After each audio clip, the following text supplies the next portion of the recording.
이새의 줄기에서 한 싹이 나며 그 뿌리에서 한 가지가 나서 결실할 것이요 그의 위에 여호와의 영 곧 지혜와 총명의 영이요 모략과 재능의 영이요 지식과 여호와를 경외하는 영이 강림하시리니 그가 여호와를 경외함으로 즐거움을 삼을 것이며 그의 눈에 보이는 대로 심판하지 아니하며 그의 귀에 들리는 대로 판단하지 아니하며. 아멘.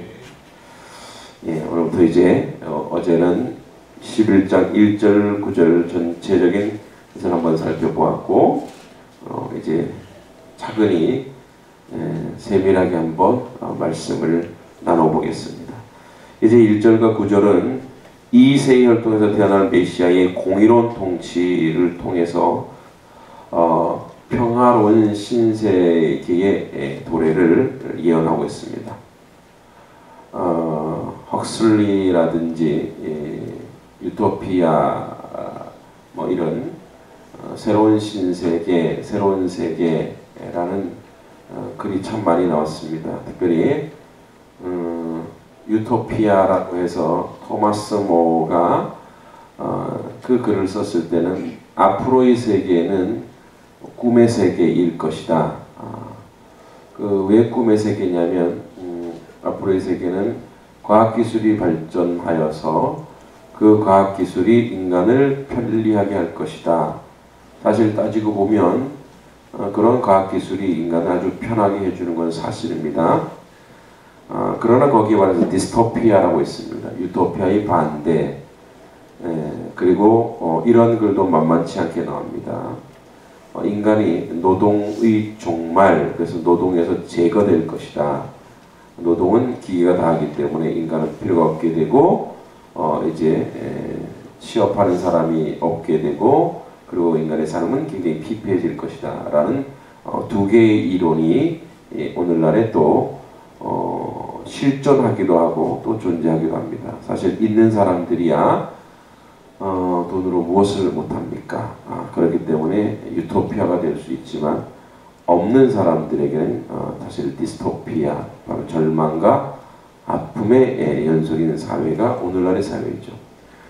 그런 사회는 사실은 공평하다고 하지 않습니다. 불공평합니다. 다시 얘기하면 유토피아는 인간에 의하여 만들어질 수 없습니다. 유토피아는 인간이 가지고 있는 가치와 사상과 생각과 지식과 지능으로는 절대 나타낼 수 없습니다. 바로 오늘 이러한 이새의 줄기 한 싹이 나서 유토피아를 건설할 것이고 유토피아가 실현될 것이다 라고 선언하고 있습니다. 그러나 아이러니하게도 이 시대, 이사야가 살던 이 시대는 결탄코 유토피아라고 말할 수가 없습니다. 그럼에도 불구하고 이렇게 이 메시아 사상이 구체화되고 있습니다. 자, 메시아가 이새의 혈통을 통해 탄생할 것을 예언하고 있고 앞선 9장 6절에서는 한 아기로만 소개됐는데 이제 구체적으로 이새의 줄기에서 나온다. 여기 줄기라는 것은 사실 어떤 이 줄기가 아니라 구루터기를 의미합니다. 깨짜으라는 이런 나무의 줄기 이런 의미가 아니라 베어서 넘어뜨린 밑둥 즉 구루터기를 의미합니다. 이것은 생명의 기운을 조금도 찾을 수 없는 아주 비참한 형편을 얘기합니다. 파멸과 멸망 상황, 베어진 상황, 즉 이새의 어떤 그러한 그 황폐함, 이새의 후손의 황폐함을 의미하죠. 이 당시의 절망적인 상황 바로 메시아가 오실 당시의 유다의 형편과 상황을 상기시켜 줍니다. 구체적으로 보면 유다는 바벨론에 의해 멸망당해서 70년간 포로 생활을 하고 그래서 이 바벨론 포로 해방되었고 새로운 부흥과 회복을 기대하고 고국으로 돌아왔습니다.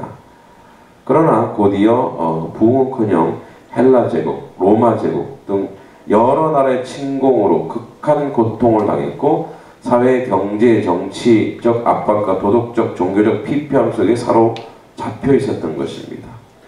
이러한 것이 바로 이 줄기, 즉 구루터기의 현실입니다. 2세의 구루터기에 싹이 나온다. 이 싹이라는 것은 호테르, 즉 새롭게 돋아난 여린 싹을 의미합니다. 그 싹은 마른 땅에 돋아난 연한 순 같아서 고운 모양도 없고 풍채도 없고 흠모할 만한 아름다운 것이 없어서 외관상 사람들에게 주목을 끌지 못할 것이다. 바로 이사야 53장 2절의 말씀과 동일한 그러한 싹입니다. 그리스도가 오셨을 당시 유대인들은 그의 출신과 외모를 보고 그죠, 나사렛 그의 출신과 외모를 보고서 메시아로 받아들여지지 않았습니다. 그죠? 우리가 마가복음 6장에도 나오고 요한복음 7장에 나옵니다. 그리고 어떻게 보면 우리가 지금 예수님의 상이 너무나 잘생겼어요. 예수님의 그 모양이 너무나 핸섬하고 아주 서구적이고 아주 잘생긴. 근데 사실 예수님은 그렇게 잘생기지 못했습니다. 왜냐하면 그렇게 잘났다면 그 당시에 유대인들이 그렇게 비판하거나 그 외모를 문제 삼지 않았을 거예요. 제가 위로를 받습니다. 그럼 예수님이 저랑 좀 비슷하지 않았을까라는 생각이 좀 들어요. 왜 이렇게들 웃고 계십니까? 위로되지 않습니까, 여러분들? 저는 참 위로가 됩니다. 내가 성경적으로 생겼구나 하는 것에 대해서 위로가 됩니다. 자, 이 당시의 상황으로 봤을 때 예수님께서는 이런 여린 한 싹, 볼품 없는 한 싹처럼 나셨다는. 그래서 세상을 겉으로 보는 사람들에게는 주님이 보이지 않는다. 그러니까 세상적 가치로서 세상을 판단하고 세상을 살아가는 사람에게는 예수 그리스도가 보이지 않는 거예요. 그건 지금도 마찬가지입니다. 지금도 마찬가지 예수 그리스도를 믿는 것, 아는 것, 그리고 그분을 따라가는 것이 얼마나 바보스럽고 얼마나 볼품없고 얼마나 무가치한 것이라는 것을 세상의 가치로는 그렇게 판단합니다. 제가 어제 페이스북에서 아주 귀한 글을 하나 봤는데 모슬렘 지역에 한 교회를 세웠습니다. 이슬람교의 교회를 세웠으니까 대단한 거죠. 교회를 세웠는데 담임 목사가 취임하면 암살을 하는 거예요. 2년 동안 6명이 죽었습니다. 그러니까 거긴 담임 목사라 가면 바로 어디서 그렇다고 뭐 교회를 경찰에 시켜주는 것도 아니니까. 그런데도 거길 가는 거예요. 그 교회에서 청빙하면 무서운 거예요, 이거. 그렇죠? 살생부가 되잖아요. 만약에 한면교회 담임 목사로 왔는데 누가 죽여요. 그럼 여기 오고자 하는 사람이 있을까요? 그런데 6명이 계속 죽어나가는데도 그 기간 동안에 담임 목사가 없던 적이 없는 거예요. 죽으러 가는 자리인 줄 알면서 가는 거예요. 지금 7명째라고 합니다. 어느 나라고 밝히지 않았어요. 어느 지역이라고도 밝히지 않았어요. 페이스북은 모슬렘 건도 보게 되니까. 지금 7명째. 그걸 보면서 제가 나라면 저 교회 갈 수 있을까? 라는 생각이 못 갈걸. 그런데 거기를 가는 사람입니다. 그 죽음의 자리를 가는 사람. 자기가 죽는 줄 알고. 그리고 어떤 사람은 취임식하고 그 다음날 죽었어요. 우리가 보기에 그 인생이 아깝지요. 그러나 하나님 보기엔 그것이 고귀합니다. 그렇게 순교의 피가 계속 흐르고 흘러서 그 이슬람 모슬렘 땅에 복음의 능력이 드러나는 겁니다. 참 바보 같죠. 볼품 없죠. 연약하잖아요. 우리의 삶은 또한 어떻습니까? 어저께 이제 선교사님이셨는데 선교 갔다 오셔서 한국에서 이제 개척교회 목회를 하시는 두 부부를 만났습니다. 우리 한 선교사님은 노아진 선교사님을 잘 아세요. 너무 잘 아시고 계시더라고요. 참 사람이 참 가깝고도 멀구나라는 생각이 들었는데, 제가 여기 와서 노아진 선교사님 알았는데 그분은 이미 예전부터 알고 있었더라고요. 필리핀 마닐라 장신대학교 학장이시기도 하셨고, 제가 이제 논문을 이분이 박사학위 논문할 때 전 도움을 준 게 있어서 제가 첨삭을 좀 해준 게 있어서 그 인연이 돼서 연락을 하고, 또 남편도 잘 알고, 그래서 갔는데 저한테 이런 얘기 하더라고요. 형은 뭐 목회 안 해도 되잖아. 이렇게 목회하면서 형이 이렇게 강의하고 하면 괜찮을 텐데 왜 목회를 해? 저한테 하는 말이에요. 솔직히 말해 후회하지. 저한테 그렇게 얘기해. 내 얼굴이 후회한 것처럼 보이냐 지금? 행복하다. 기쁘다.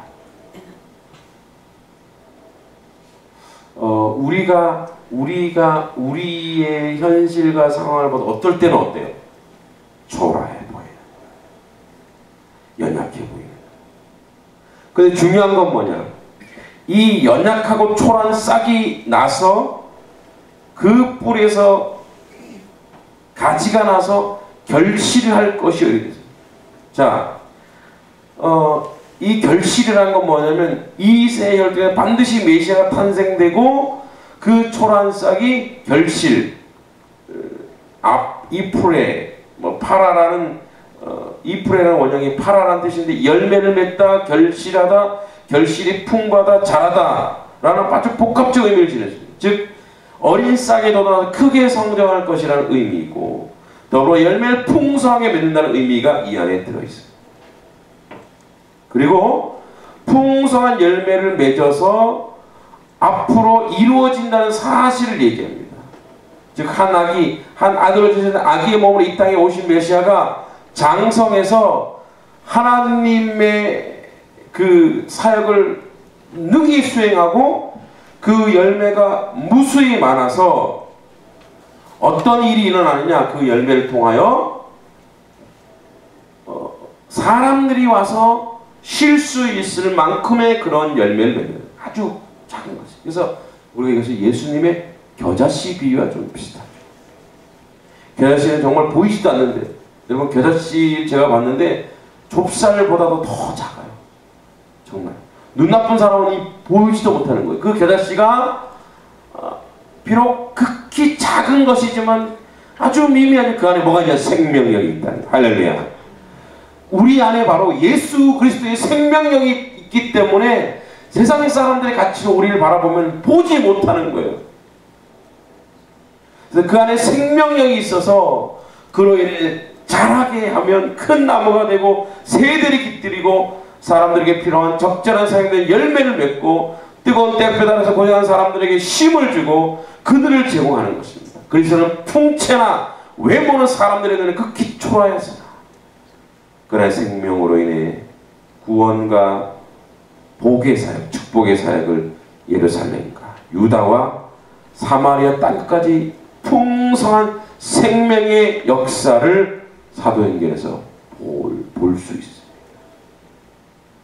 여러분, 우리가 극히 작아 보이고 더불어 앞도 보이지 않는 우리 삶의 모습, 아주 연약하지만 우리 안에 생명력이 있으면 그 생명이 나중에 자라서 뭐가 돼요? 가지가 풍성해지고 또 열매가 풍성해져서 수많은 사람을 하나님의 백성으로 인도하는 대로 그 놀라운 열매를 맺을 수 있다는 거예요. 할렐루야. 여기에 복음이 들어왔을 때 그랬습니다. 이 한국 땅에 복음이 들어왔을 때 그랬습니다. 들어와서 오는 사람 족족 죽을 수밖에 없는 현실과 상황 속에 살았습니다. 그런데 지금 어떻습니까? 지금 200년도 되지 않았지만 하나님의 복음의 역사는 놀랍게 이 땅 가운데 펼쳐지고 있는 것입니다. 저 모슬렘족의 담임 목사를 가면 죽지만 그 순교의 피가 풍성하게 열려있어요. 그래서 사람들이 이상한 거예요. 도대체 너네는 뭐길래 죽는 자리에 가느냐? 죽는 자리에 너희가 가느냐? 그 안에 무엇이 있길래 죽음보다도 강한 생명이 그 안에 있습니다. 죽음을 초월한 생명이 그 안에 있습니다. 바로 예수 그리스도를 안다는 것은, 하나님을 안다는 것은 바로 죽음을 초월하는 자리에 가는 것이 바로 하나님을 아는 것입니다. 믿습니까? 죽음을 초월하는 자리.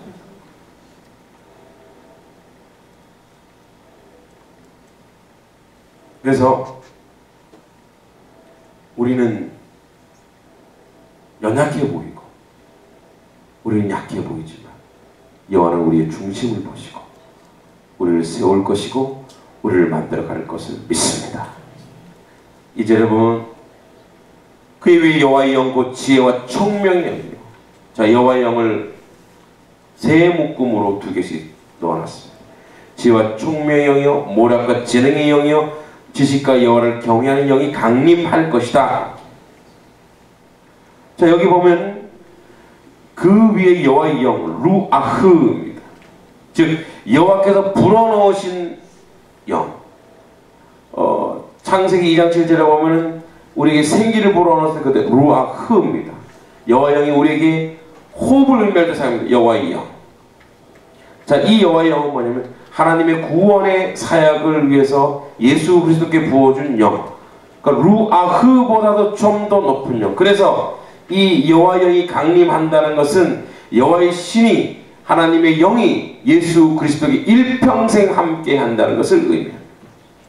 그래서 예수 그리스도는 성령으로 잉태합니다. 누가복음 1장 35절에 또 성령이 비둘기처럼 그 위에 앉습니다. 마태복음 3장 16절에 성령이 이끌어 시험 받으셨습니다. 마태복음 4장에 성령의 능력으로 갈릴리 돌아오셔서 그분의 성령에 더불어 가르치셨습니다. 누가복음 4장에 나옵니다. 이사야 선지자의 예언을 들어 당시 감당하는 모든 사역이 성령의 능력에 기초한 사역임을 증언했습니다. 그래서 누가복음 4장입니다. 예수 그리스도는 성령의 역사를 이행하시고 준행한 역사입니다. 그래서 이 여호와의 영이 그의 위에 항상 있는 것입니다. 다시 얘기하자면 이 여호와의 영은 예수 그리스도가 떠나가시고 나서 모든 성도에게 주어졌음을 확인할 수 있습니다. 할렐루야. 그러면 보세요. 예수님도 여호와의 영에 의하여 이 땅 가운데 사역하셨고 그 동일한 여호와의 영이 우리에게도 임했다는 거예요. 그런데 우리의 삶의 모습과 예수님의 사역의 모습이 좀 다르지요. 우리가 이런 말을 하잖아요. 우리가 그리스도의 장성한 분량에 이르기까지 우리의 삶이 거기까지 자란다고 얘기하는 것은 우리를 근거로 하여 얘기하는 것이 아니라 바로 우리와 함께 하시는 여호와의 영을 얘기하는 것입니다. 다시 얘기하자면 우리가 장성하다는 것은 우리의 내적 인성이 이것이 장성해지는 것이 아니라 우리가 하나님의 영에 민감한 훈련을 받는 것을 얘기하는 거죠. 이미 우리에게 그 능력과 힘이 있는데 이런 거 있잖아요. 여러분 칼이 있어요. 칼을 잘 쓰는 사람은 엄마가 더 잘 쓰겠어요? 자녀가 더 잘 쓰겠어요? 엄마가 더 잘 씁니다. 왜요? 칼을 많이 사용해 보셨으니까. 그렇죠? 칼은 아이에게도 있고 엄마에 똑같습니다. 즉 성령은 우리에게 동일한 영으로 똑같이 있습니다. 그러나 그 영을 지금 누가 그 영에 민감한가? 예수 그리스도는 그와 본체이시기 때문에 너무나 하나님과 함께하는 그 놀라운 은혜의 역사를 이뤄냈죠. 아직까지 우리는 미숙합니다. 연약합니다. 하나님의 성령이 우리에게 있음에도 불구하고 우리는 그 성령의 역사, 하나님을 아는 지식이 없기 때문에 그 성령의 역사를 운행하거나 준행하거나 그 성령의 역사를 나타나는 것에 약합니다. 그래서 우리의 믿음의 견고함이 강해지는 것은 보혜사 성령이 우리에게서 강력하게 역사할 수 있도록 내가 없어지는 것, 내가 무너지는 것, 그 훈련을 한다는 거죠. 그래서 우리가 성숙해지는 것은 바로 뭡니까? 두 손 들고 항복하는 거예요. 왜 우리가 양육에서 배웠죠? 심령이 가난한 것이 뭐라고요? 나는 아무것도 하지 못합니다. 두 손 드는 거예요. 두 손. 심령이 가라는 것은 바로 우리가 마음이 여러분, 우리가 마음 비운다고 마음 비워져요? 안 비워집니다. 항복하는 거예요. 나는 하나님 아무것도 할 수 없습니다. 나에게 오셔서 나 대신 하나님 역사를 준행하옵소서. 이것이라는 거죠. 여러분, 우리가 그 다음에 지혜와 총명, 뭐랄까 재능, 지식과 여를 경외하는 영이 우리에게 넘쳐나고 충만하려면, 이 임마누엘의 역사 하나님 여호와 영이 우리에게 충만하려면 오늘도 우리를 죽이는 연습을 하는 겁니다. 이게 우리 그리스도인의 성숙인 줄 믿습니다. 우리를 죽이는 것, 나를 죽이는 것, 자아를 죽이는 것이고 자존심을 죽이는 것이고 내 인성을 죽여야 하나님의 신성이 들어오셔서 감히 우리 가운데 역사할 수 있습니다. 말씀 앞에 선다는 것은 하나님의 영이 내 앞에 오셔서 나를 끌어가시고 나를 인도. 문득 내가 살아나는 것이 느껴진다면, 내가 드러나는 것이 느껴진다면, 그때 주여, 죄인입니다. 나를 패하시고 주님이 내 안에 오셔서 나와 내 속에 내가 있는 것이 아니라 주님이 내 안에 있어 이 일을 감당하옵소서. 그러면 예수 그리스도의 그 위대한 사역에 우리가 동참할 수 있고 하나님의 백성으로 온전히 세워지는 그 자리에 우리가 서 있을 수 있을 것입니다. 기도하겠습니다. 주님, 한 싹 보잘것없는 싹, 그 싹은 풍채나 외모, 사람 눈에 극히 초라하게 보이고 그 안에 생명이 그러말며 구원과 축복의 사역이 아버지 하나님 놀라운 역사를 이룬 것처럼 오늘도 우리는 연약하고 부족하지만 우리가 연약하고 부족한 것에 감사합니다. 우리가 약하고 약한 것이 도리어 감사하고 우리가 아버지 우리의 육체에 가시가 있거나 우리가 육체가 아버지 연약한 것에 도리어 감사합니다. 이것이 우리 도리어 은혜가 됩니다. 우리가 살아있지 않아서 은혜입니다. 여호와 영이 우리 안에 들어오셔서 그 일을 온전히 감당할 수 있도록 주님께서 함께하여 주시고 주의 놀라운 뜻이 우리 안에 들어갈 수 있도록 인도하여 주시옵소서. 오늘도 하나님이 나에게 들어오셔서 하나님의 일을 행할 수 있도록 나를 죽이고 자아를 죽이는 우리의 삶의 모습대로 되도록 이끌어 주시옵소서. 예수님의 이름으로 기도합니다. 아멘. 하늘에 계신 우리 아버지여, 이름이 거룩히 여김을 받으시오며 나라의 임하옵시오며 뜻이 하늘에서 이룬 것 같이 땅에서도 이루어지이다.